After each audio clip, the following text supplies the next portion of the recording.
नमस्कार दोस्तों, मैं हूं आपका होस्ट अमन मल्होत्रा। और जैसा कि आप सब जानते हैं, कुछ समय पहले मैंने Lenovo IdeaPad Slim 3 का अनबॉक्सिंग वीडियो बनाया था और मैंने उस वीडियो में वादा किया था कि कुछ समय बाद मैं इस लैपटॉप का डिटेल्ड रिव्यू जरूर दूंगा। तो आज मैं हाजिर हूं इस लैपटॉप के साथ और आज मैं बात करने वाला हूं डिटेल में इस लैपटॉप के बारे में, इसके प्रोज एंड कॉन्स के बारे में। और आप सबने जो क्वेश्चंस पूछे हैं पिछले वीडियो के कमेंट सेक्शन में, उन क्वेश्चंस का भी मैं जवाब देने वाला हूं इस वीडियो में। तो इस वीडियो को अंत तक ज़रूर देखना। साथ ही साथ मैं आपको इस लैपटॉप का प्राइस भी बताने वाला हूं और ये भी बताने वाला हूं कि ये कहां कहां अवेलेबल है और आपको ये कहां से लेना चाहिए। तो चलिए बिना किसी विलंब के हम इस लैपटॉप के रिव्यू की ओर बढ़ते हैं। आप सबको बता दूं कि ये लैपटॉप अलग अलग वेरिएंट्स में आता है और जो दो मेजर डिफरेंसेस होते हैं अलग अलग वेरिएंट्स में, वो है प्रोसेसर और स्टोरेज कैपेसिटी भी और स्टोरेज टाइप भी। कुछ वेरिएंट्स में AMD Ryzen 3 प्रोसेसर है, कुछ वेरिएंट्स में AMD Ryzen 5 प्रोसेसर है, कुछ वेरिएंट्स में Intel i3 प्रोसेसर है, कुछ वेरिएंट्स में Intel i5 प्रोसेसर है। तो सबसे पहले बात कर लेते हैं इस लैपटॉप के प्रोस के बारे में, यानी कि वो बातें जो मुझे इस लैपटॉप के बारे में पसंद आई।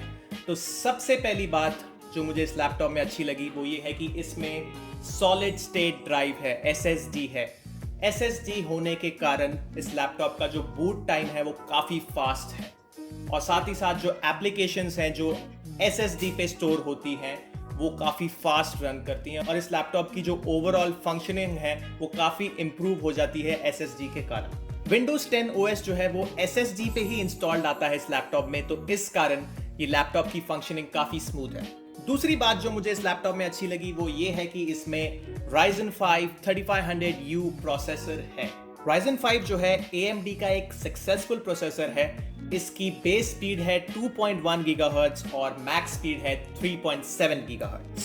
तीसरी बात जो मुझे इस लैपटॉप में अच्छी लगी वो ये है कि इसका डिस्प्ले काफ़ी शार्प है। इसमें फुल HD डिस्प्ले मिलता है और इस लैपटॉप को यूज़ करते करते मुझे तकरीबन 1 महीने से भी ऊपर हो गया है अब, और मैं आपको ये बता सकता हूँ कि इसका डिस्प्ले काफ़ी शार्प है और जो HD वीडियोज़ है काफ़ी अच्छे क्वालिटी में आप देख सकते हैं इस लैपटॉप में। चौथी बात जो मुझे इस लैपटॉप में अच्छी लगी वो ये है कि इसके स्पीकर्स की साउंड क्वालिटी बहुत अच्छी है और मैंने पिछले वीडियो में जो मेरा अनबॉक्सिंग वीडियो था उसमें टेस्ट भी किया था कि इसकी साउंड क्वालिटी कैसी है और बहुत अच्छा आउटपुट आया था। और जैसा कि मैंने आपको बताया, ये लैपटॉप यूज़ करते हुए मुझे 1 महीने से ऊपर हो गया है और ये लैपटॉप की जो साउंड क्वालिटी है बिल्कुल अच्छी रही है, वॉल्यूम काफ़ी लाउड है। पांचवी बात जो मुझे इस लैपटॉप में अच्छी लगी वो ये है कि इसका कूलिंग सिस्टम काफ़ी एफिशिएंट है। मैंने जब भी इस लैपटॉप को यूज़ किया है कभी भी मुझे ऐसा नहीं लगा कि लैपटॉप गर्म हो रहा है, हीटिंग हो रही है ज़्यादा। तो जाहिर सी बात है कि कूलिंग सिस्टम काफ़ी अच्छा काम कर रहा है इसमें। छठी चीज़ जो मुझे इस लैपटॉप में पसंद आई वो ये है कि इस लैपटॉप की लुक काफ़ी अच्छी है और इसकी बिल्ड क्वालिटी भी काफ़ी अच्छी है। जैसा कि आप देख सकते हैं मेटल फिनिश है इस लैपटॉप में, तो इसकी लुक काफ़ी प्रीमियम है। सातवीं चीज़ जो मुझे इस लैपटॉप में अच्छी लगी वो ये है कि इस लैपटॉप में फ्लिप टू बूट फीचर है, यानी कि आप जब लैपटॉप की लिड को ओपन करते हैं तो लैपटॉप ऑटोमेटिकली ऑन हो जाता है। आठवीं चीज़ जो मुझे इस लैपटॉप में अच्छी लगी वो ये है कि ये लैपटॉप ज़्यादातर यूजर्स के लिए आइडियल है। ज़्यादातर चीज़ें इस लैपटॉप पे हो जाती हैं काफ़ी आसानी से, एक दो चीज़ों को छोड़कर, और वो एक दो चीज़ें कौन सी हैं? गेमिंग जो है आप इस लैपटॉप पे कर सकते हैं, लेकिन लो या मीडियम सेटिंग पे आप कर सकते हैं। और दूसरी चीज़ है एकदम एडवांस्ड वीडियो एडिटिंग भी आप इस लैपटॉप पे कर सकते हैं, बिल्कुल कर सकते हैं। लेकिन अगर आप सोनी वेगस प्रो जैसे सॉफ्टवेयर यूज़ कर रहे हैं या अडोब प्रीमियर प्रो जैसे सॉफ्टवेयर यूज़ कर रहे हैं तो उसमें कुछ इफेक्ट्स यूज़ करने में, कुछ ट्रांजिशंस में आपको थोड़ी सी तकलीफ आ सकती है, थोड़ा सा लैग हो सकता है। तो मैं रेकमेंड करूंगा कि अगर आपको ये दो सॉफ्टवेयर यूज़ करने हैं या एडवांस्ड वीडियो एडिटिंग करनी है तो आप एक ऐसा लैपटॉप लें जिसमें डेडिकेटेड GPU हो। इस लैपटॉप में इंटीग्रेटेड GPU है और अगर आप अडोब प्रीमियर प्रो की मिनिमम रिक्वायरमेंट्स भी देख लेते हैं तो भी आप देख पाएंगे कि उसमें डेडिकेटेड GPU की रिक्वायरमेंट है।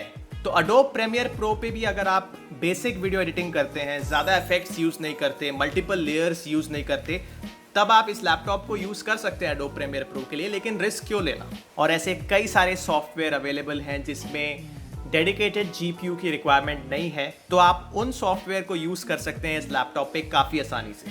तो ये तो हो गए इस लैपटॉप के सारे प्रोज, और अब बात कर लेते हैं इस लैपटॉप के कॉन्स की, यानी कि वो बातें जो मुझे इस लैपटॉप में अच्छी नहीं लगी।